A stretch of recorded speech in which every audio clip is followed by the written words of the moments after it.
Prince Harry walks out of line, not toward a door, not toward an exit.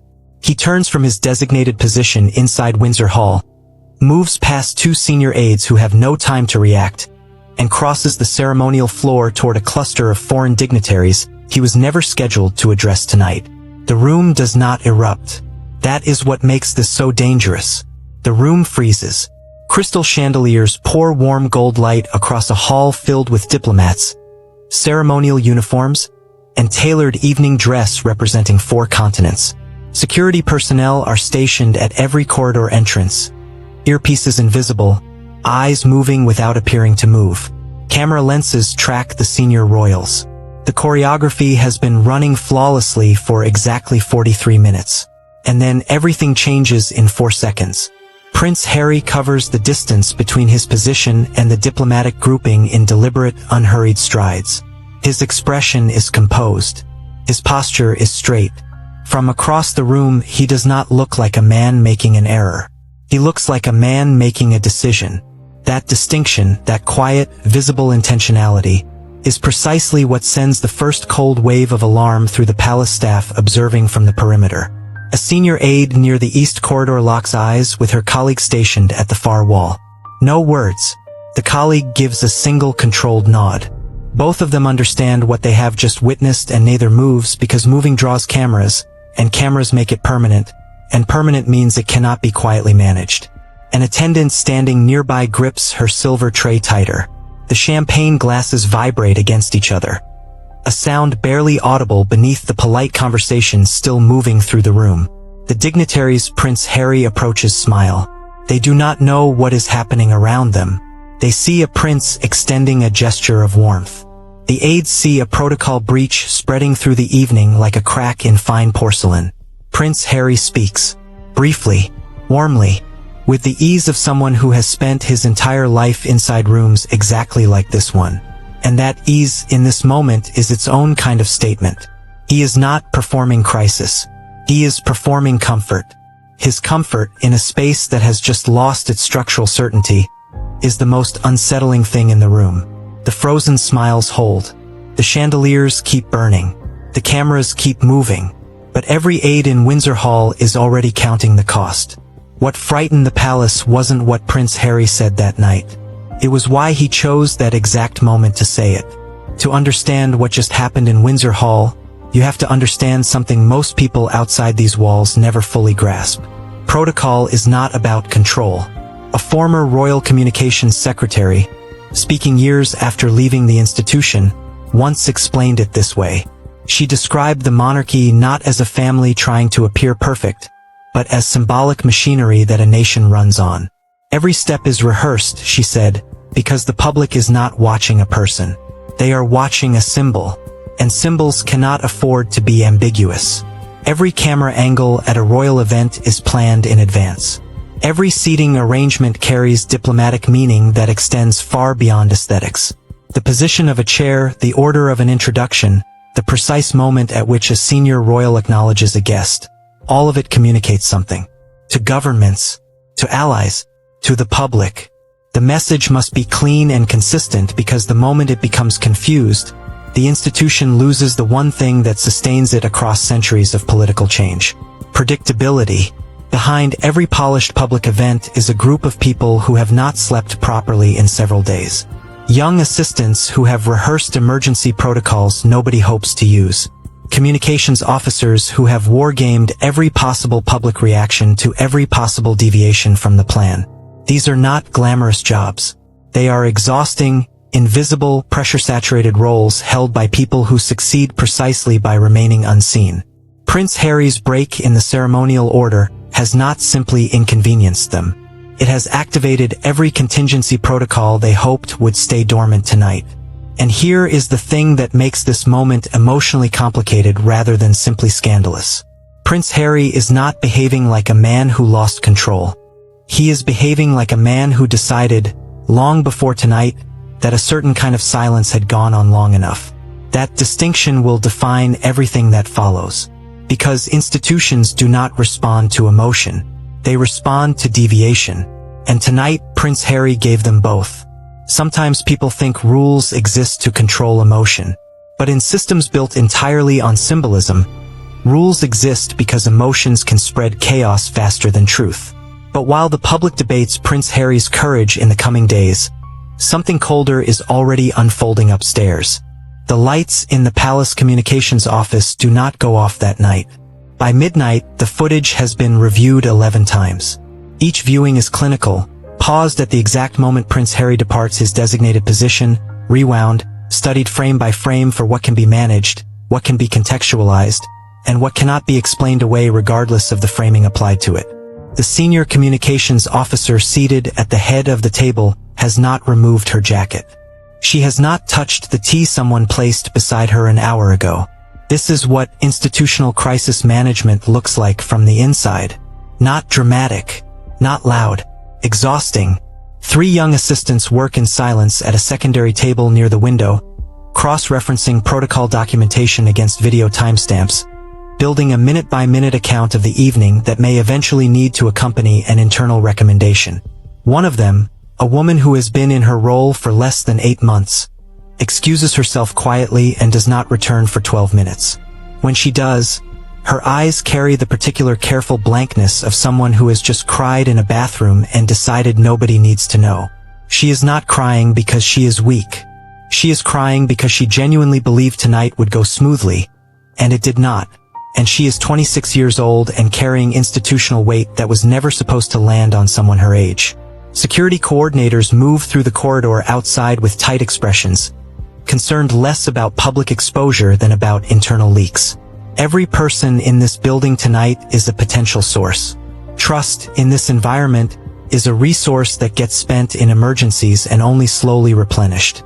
By 1:30 a.m., a phrase has begun circulating among the senior team. Unpredictability risk. It is spoken quietly, clinically, the way a doctor names a condition they have been hoping not to diagnose. The phrase does not refer to Prince Harry's character. It refers to what his presence now represents to operational planning, the introduction of a variable that palace scheduling can no longer confidently contain. An older strategist, a man who has navigated 3 decades of royal communications crises, pulls a junior colleague aside near the window and speaks in a voice low enough that it carries no further than the two of them. The family can survive scandal, he says, cannot survive instability. The younger colleague nods. She understands the difference. Scandal is a story that peaks and fades. Instability is a condition that compounds. At 2:14 a.m., a sealed internal recommendation is quietly forwarded to the relevant senior office. Its contents are not widely shared, but the people who receive it understand immediately that Prince Harry's position inside the institution has just changed in a way that no public statement will fully capture. If you have ever watched someone carry pressure silently while the world only notices the powerful people at the top, this story probably hits differently. And if that is you, let me know in the comments. 2 days after Windsor Hall, Prince William appears in public. He is at a flood recovery fundraiser in the West Midlands. He is wearing a dark navy suit and no tie. He shakes hands with local emergency coordinators and crouches to speak at eye level with a child holding a drawing she made for him. His smile is calm. His posture is open. He thanks the room in a voice that is warm and unhurried, and then he moves through the event with the particular ease of someone who has decided, before walking through the door, that nothing about today is going to be hard. He does not mention Windsor Hall. Not once. Not in passing. Not in the careful, deniable way that public figures sometimes acknowledge things they are pretending not to acknowledge. Prince William is simply present, and warm, and steady, and entirely, deliberately silent on everything that the media is burning to ask him about. The silence terrifies people more than a statement would have. This is when Cedric Vailmont's name begins appearing in coverage for the first time. Cedric is not a senior royal. He is a younger figure within the extended institutional circle, a man whose name has been quietly building recognition among charity leaders and Commonwealth veterans for several years without ever attaching itself to controversy. He is calm under observation. He is consistent in his commitments.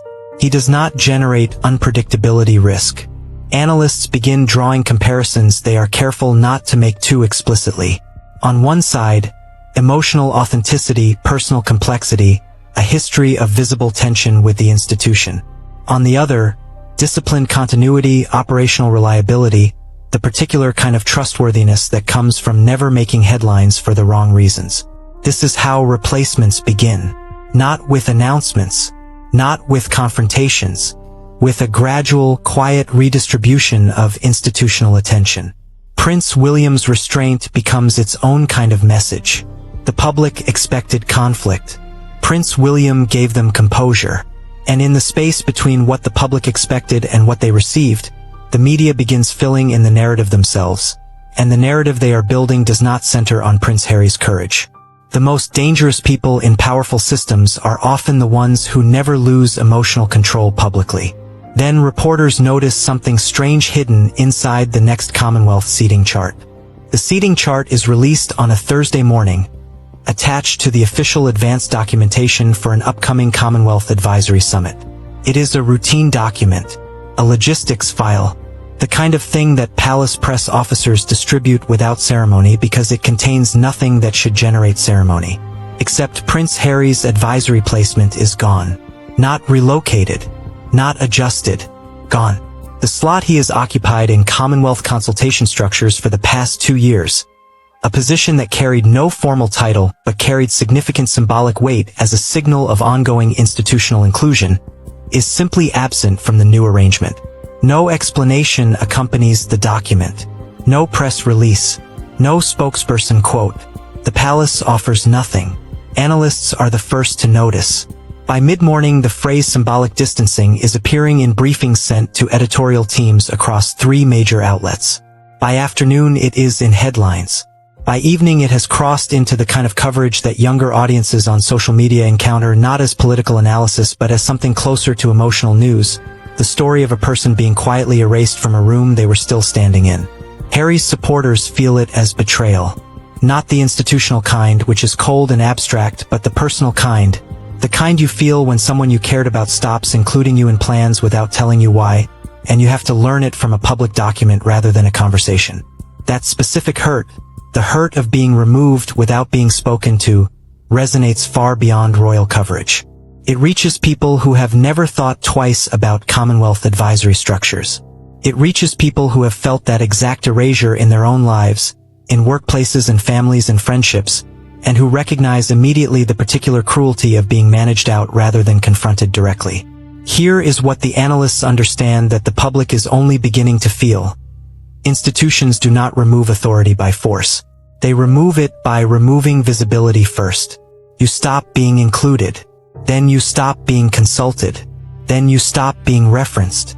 And at each stage, the institution can say, truthfully, that nothing dramatic has happened.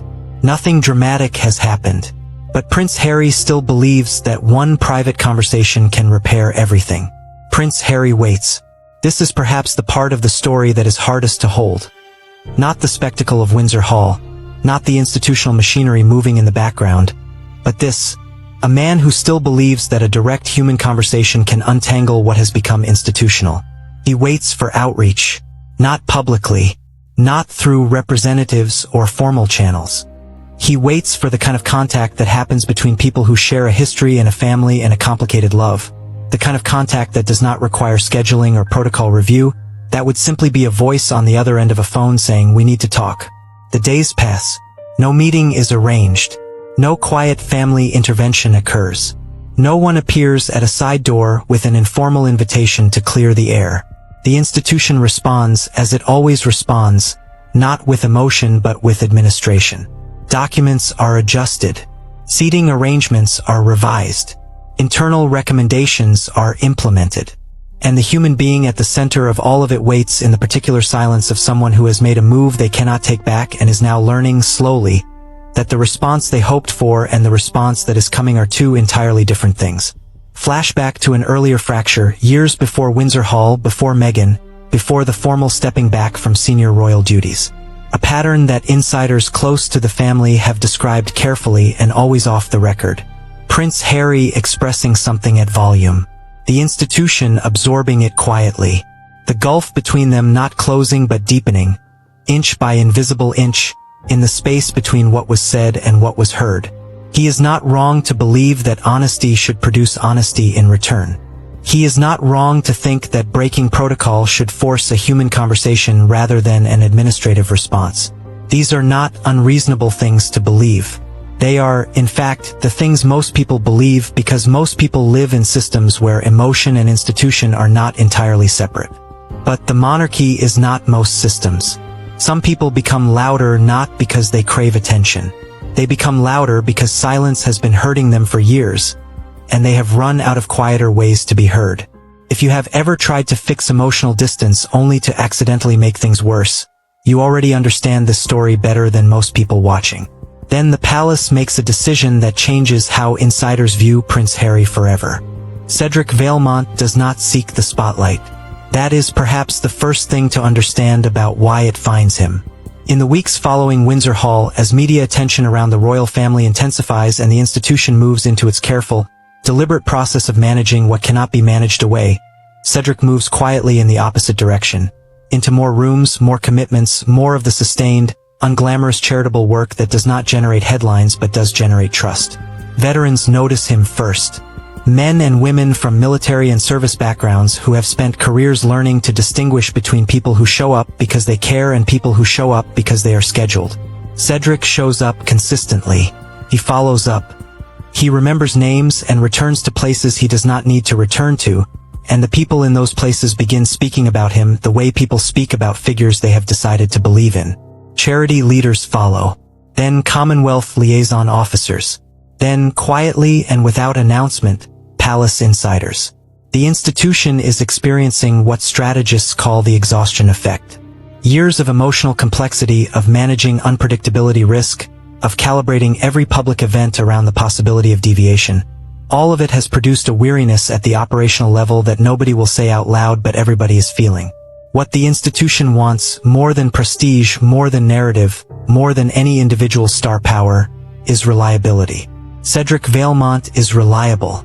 He does not require a separate briefing track. He does not generate the particular kind of preparatory anxiety that has begun accompanying Prince Harry's inclusion in event planning. He does not produce moments that have to be reviewed 11 times at midnight. He produces continuity. And continuity, in an institution built entirely on the promise that it will still be standing after any individual within it has departed, is not simply useful.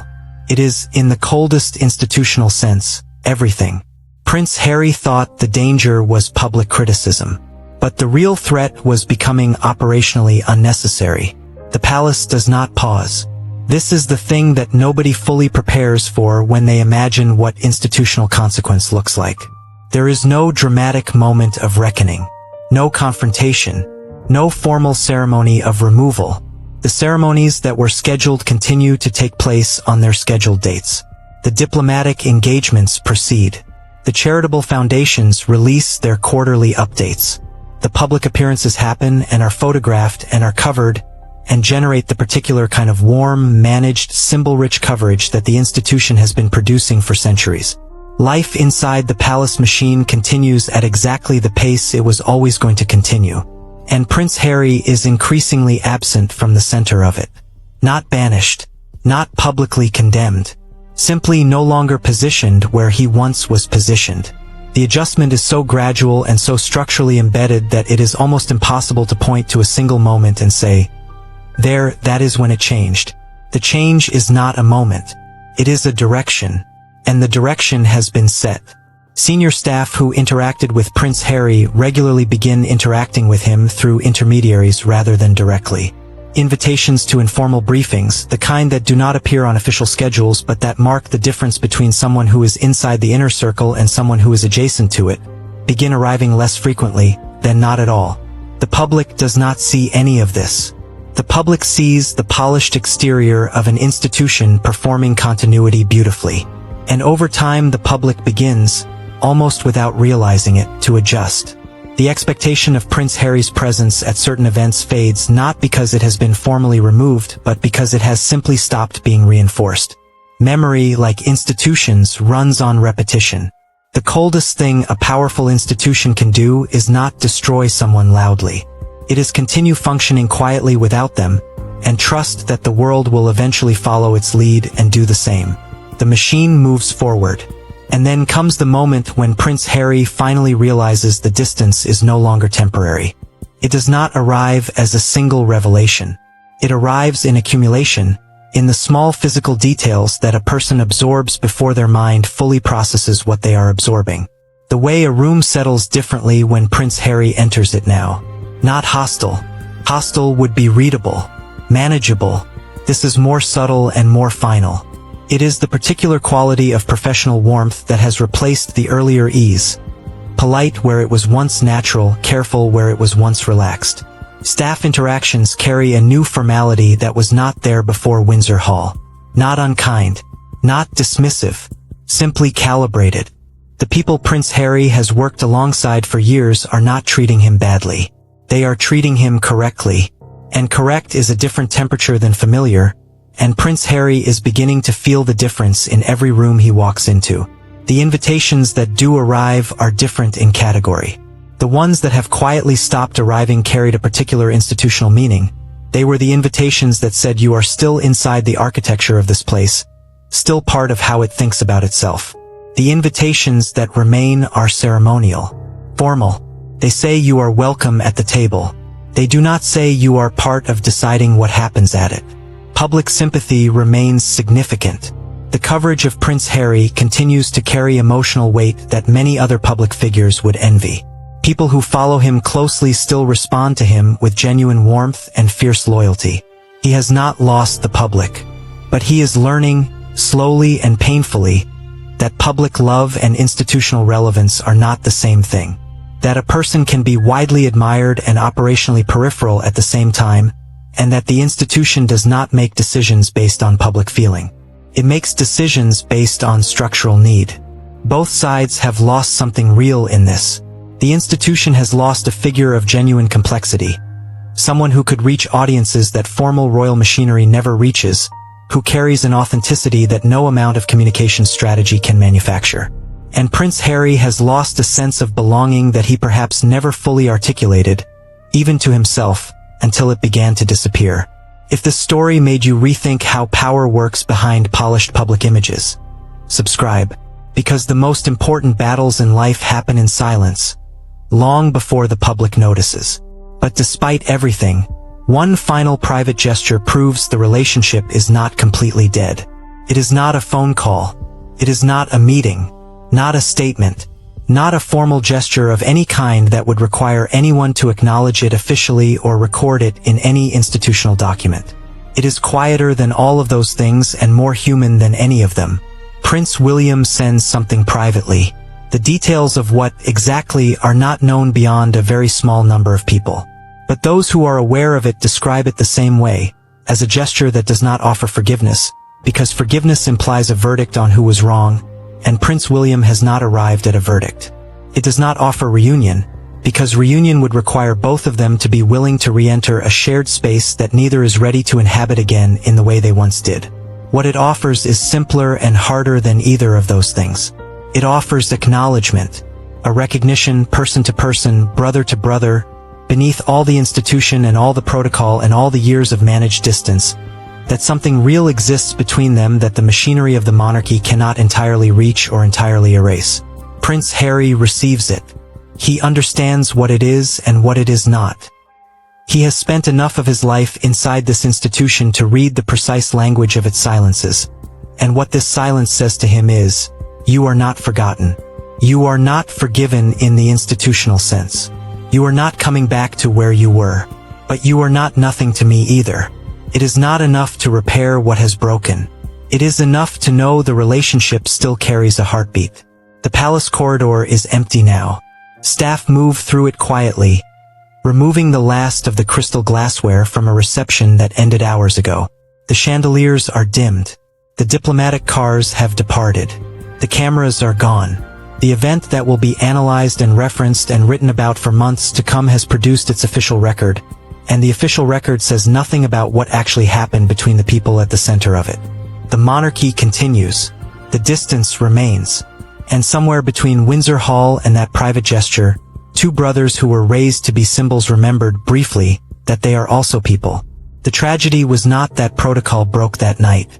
The tragedy was realizing that the people involved may never fully find their way back to each other again.